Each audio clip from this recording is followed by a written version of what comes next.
Good evening, and thank you for joining us tonight for our latest budget town hall meeting.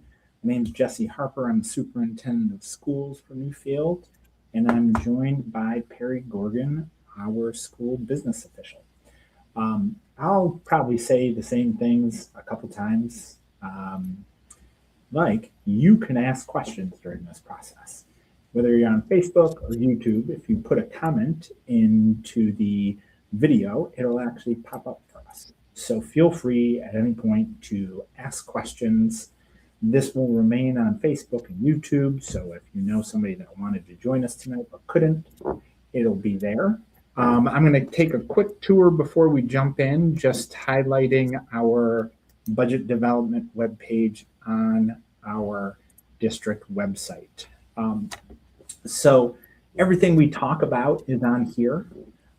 We have a calendar of events coming down the left-hand side. We are now in April. April 1st is our in-person and virtual town hall for instruction. The next things up, we start to get into some of the details regarding how do we go about making sure we publish the budget, some deadlines for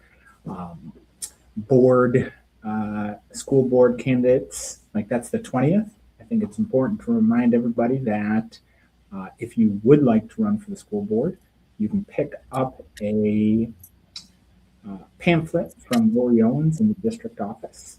Those are due by the 20th of April. We'll be sending out some communications as an update. We're expecting to have 2 board seats open. Kevin Berggren recently stepped down to open up another seat for voting, so we will actually have 3 open seats for this budget vote. 2 will be 3-year positions, and the 3rd will be filling the last year of Kevin Berggren's seat. So that's coming up. Then we talk about in that calendar, when are we going to do our budget presentation, getting all the way down to May 19th, which is the budget vote. You can see on this page, we have the last 2 presentations that Perry and I have done. This one will go up there as well. And as you look through this, you can find all the information you might be looking for regarding our budget components. So with that said, I'm going to jump right into tonight's topic of instruction. Before we jump in, Perry, got anything to add?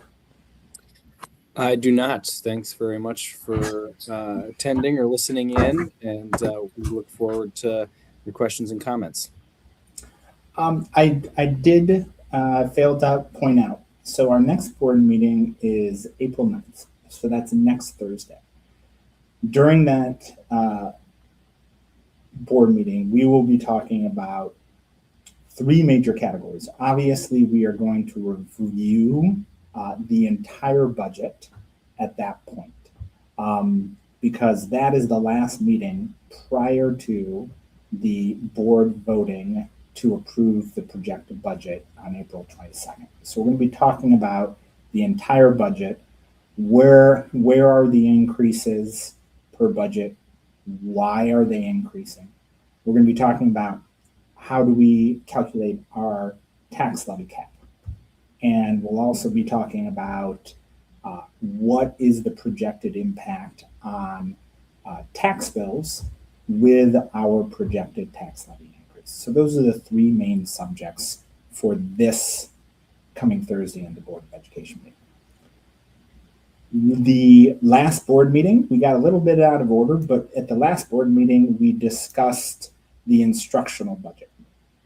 And the way I organize these slides is I actually move the most recent to the top. So you can see we have discussed budget priorities back in December, revenue projections in January. We had transportation, employee benefits, and general support in February, and now we're on to instruction. So that's really what we're looking at for tonight. Here's a general breakdown of the overall categories of instruction.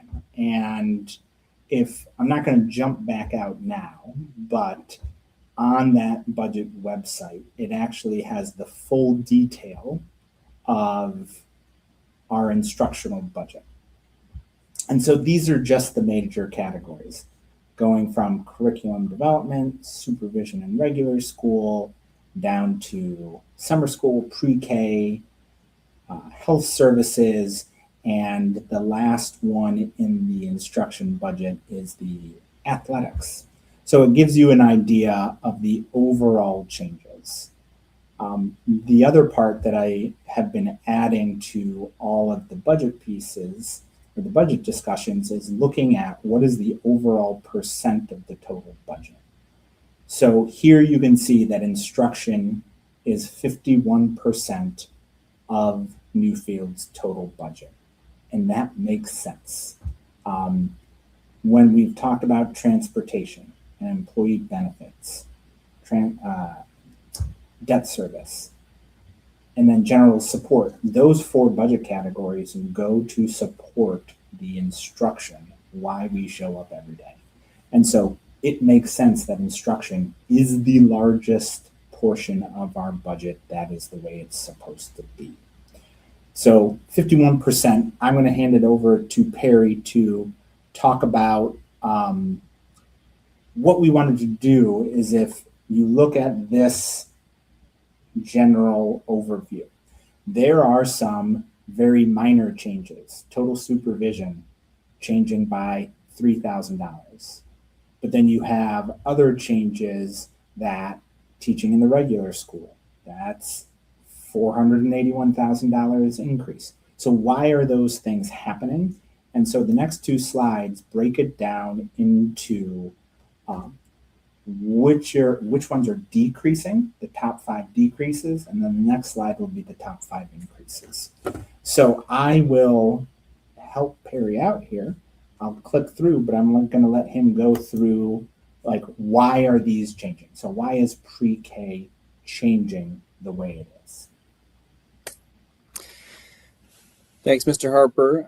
So yes, pre-K is the biggest numerical change out of this group. However, I just want to reassure folks, we're not reducing the size or the scope of our pre-K program. It's a highlight for us and something we want to continue to promote and invest in.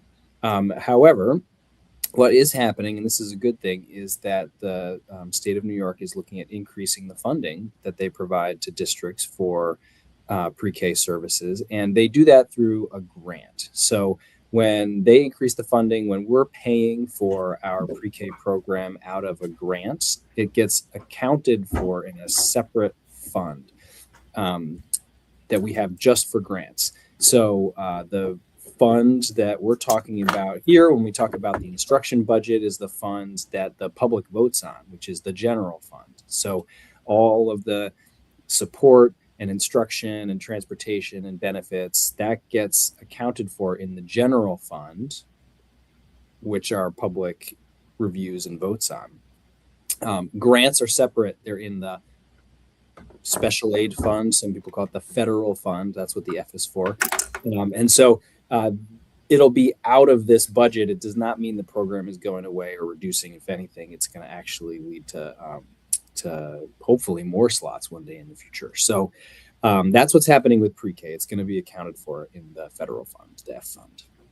And I'll say it again, just because it's going down, our pre-K program is not changing. That is one of the biggest areas of misunderstanding every year when districts present their budget is that source of funding is just moving from the general fund over to the federal fund. There is no change, and these things happen every single year. This is a good thing. We're projecting more aid from the state. But the pre-K program is not changing. So then we go to programs for students with disabilities. This is our special education budget line. Yeah, and programs for students with disabilities, our special education programs in general, are a very large category. In fact, if you're able to tap back one slide, we can take a look at where that stands. So it's about the fourth one down. It's around a $4 million expense. As a line, it's the second biggest line that's represented there. So this is a very big budget. $100,000 change in it is a pretty small change when it comes to the grand scheme of things, because that includes our special education teachers, speech pathologists, psychologists here at the school district. It also includes the folks who provide services to students through BOCES who come to Newfield as itinerant teachers to provide service. And it also includes all of the special placements that we have at BOCES and other locations. So it's really a very big program.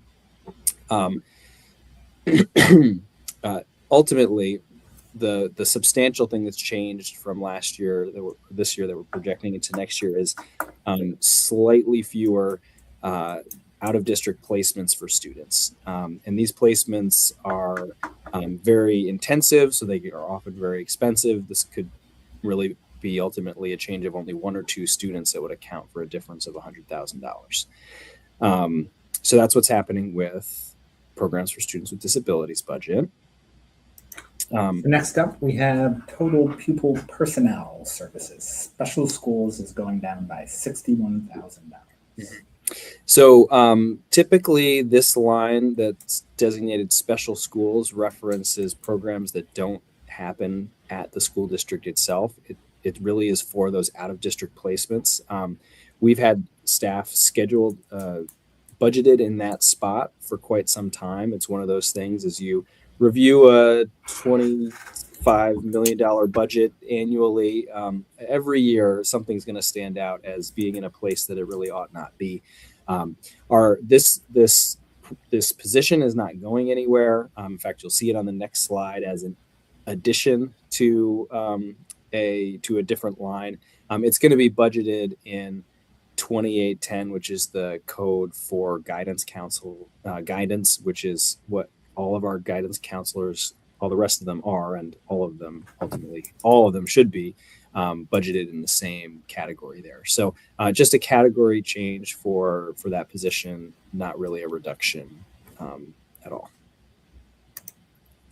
Total curriculum development and supervision is reducing by $61,000. This category applies to all of the instructional, professional development, curriculum development work that goes across all of our schools and programs. And so that office, that department was supported by a clerical position that was vacant and is no longer needed. And the last one is total occupational education.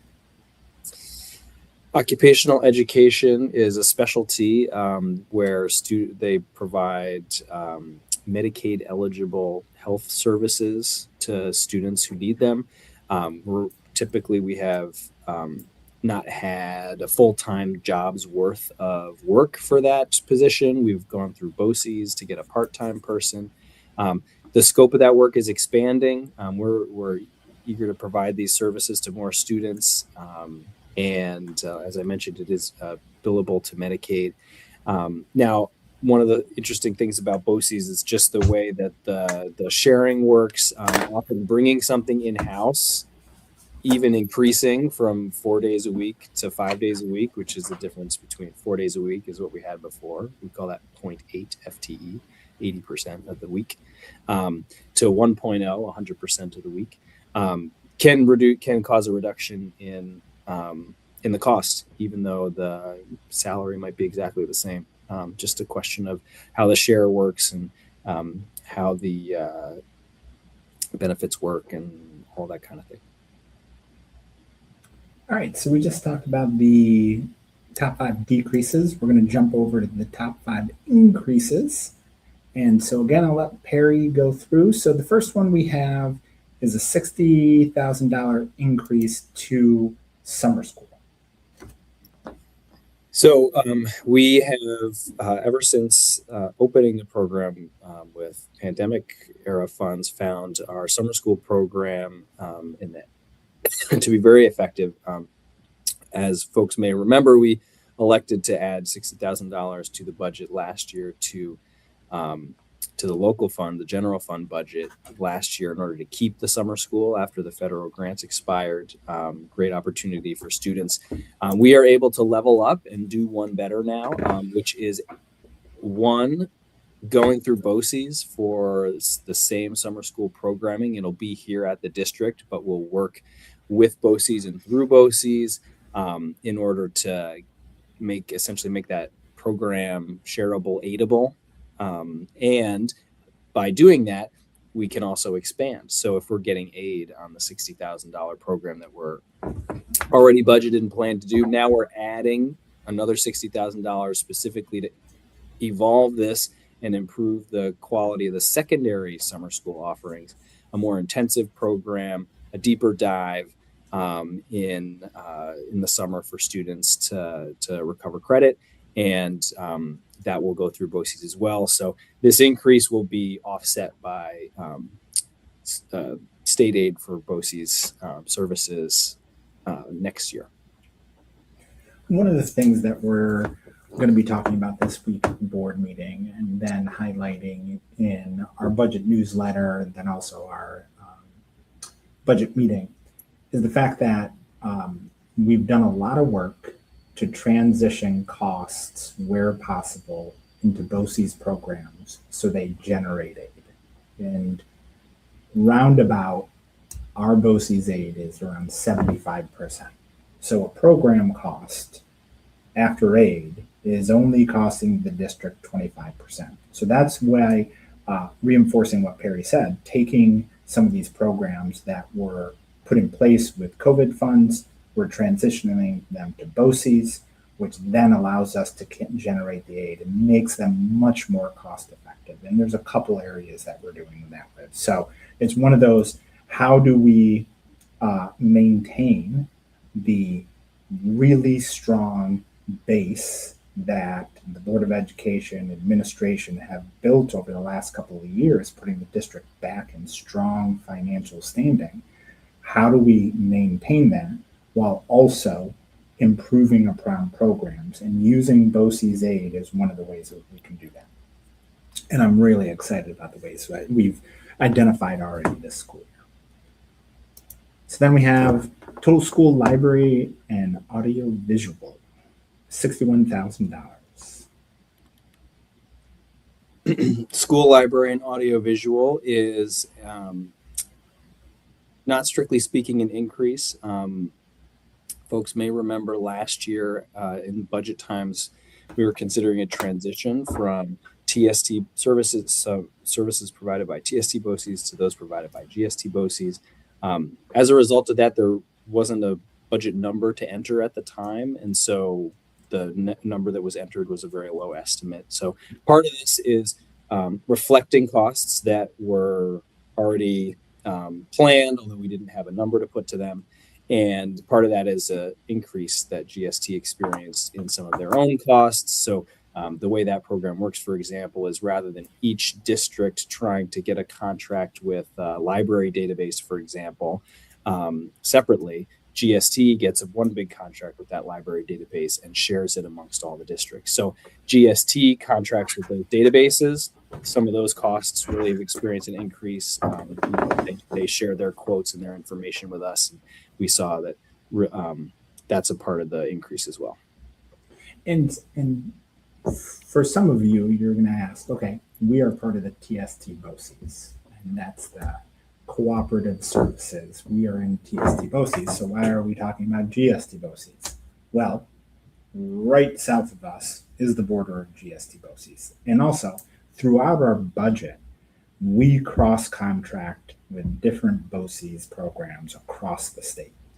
And GST BOCES has one of the best library services in New York State. And so that's why we're cross-contracting with them.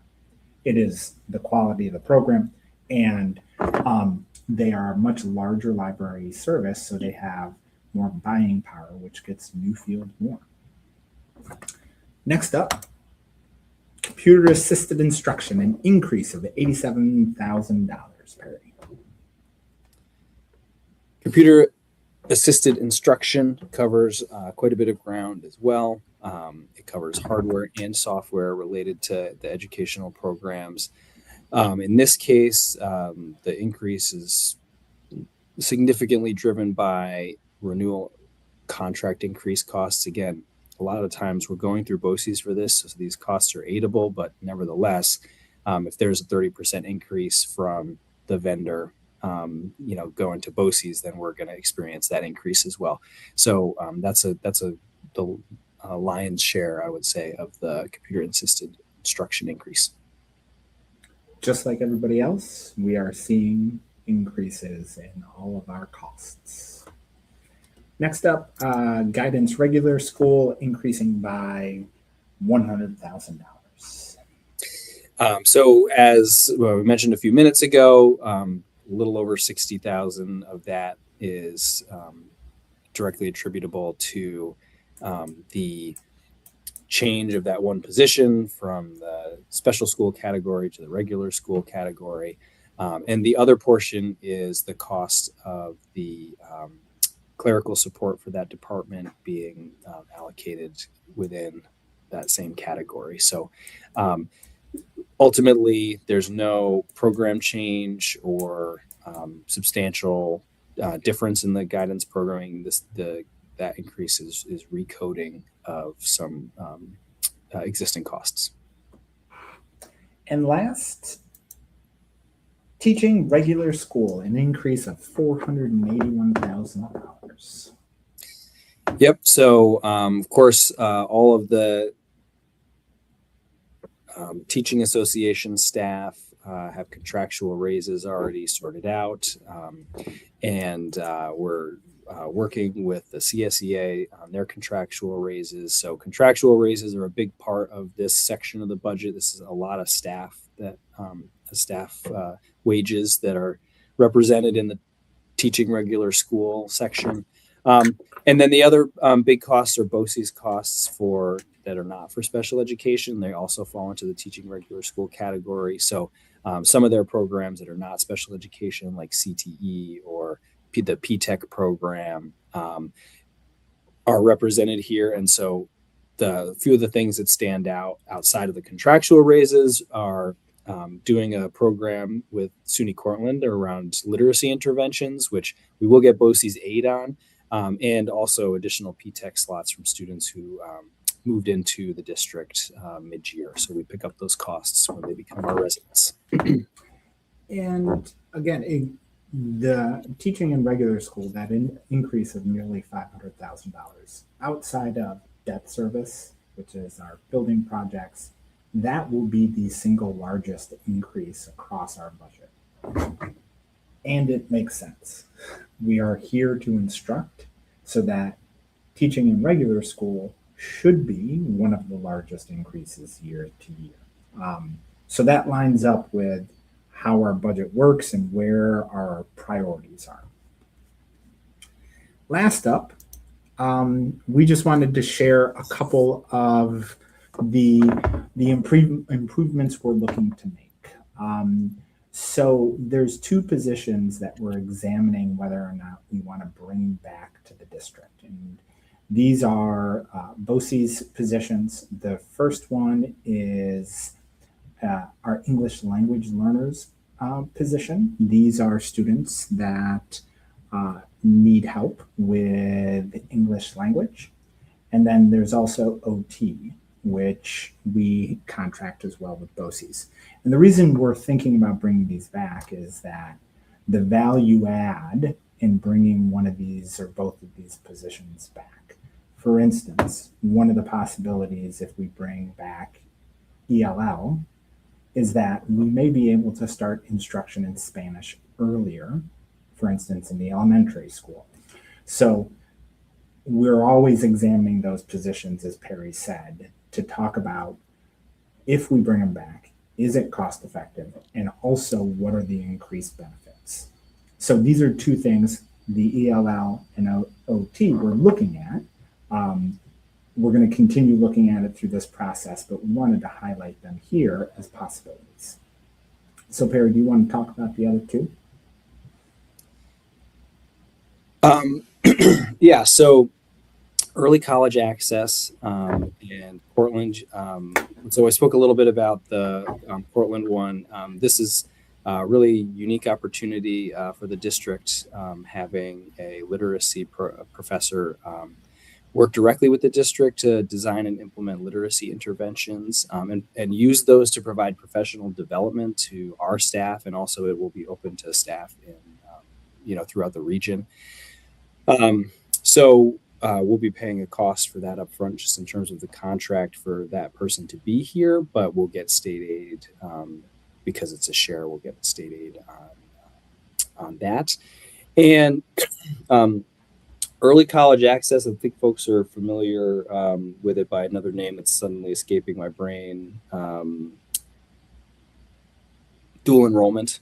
Dual enrollment in certain high school classes allows students to get credit at TC3. We're already doing this and have been doing this for some time. The region recently came together to create a shared catalog of dual enrollment classes. Doesn't change anything about the classes we're providing here in person for ourselves. If anything, it just allows everyone to potentially tap into more resources.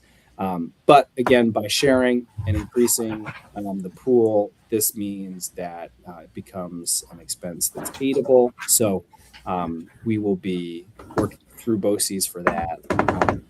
And again, it'll show as a larger BOCES expense, but then it'll be reflected later as a larger BOCES state aid reimbursement. And that brings us, our goal every time, Perry, is to be under 30 minutes, and we are at 28:31. So this was perfect.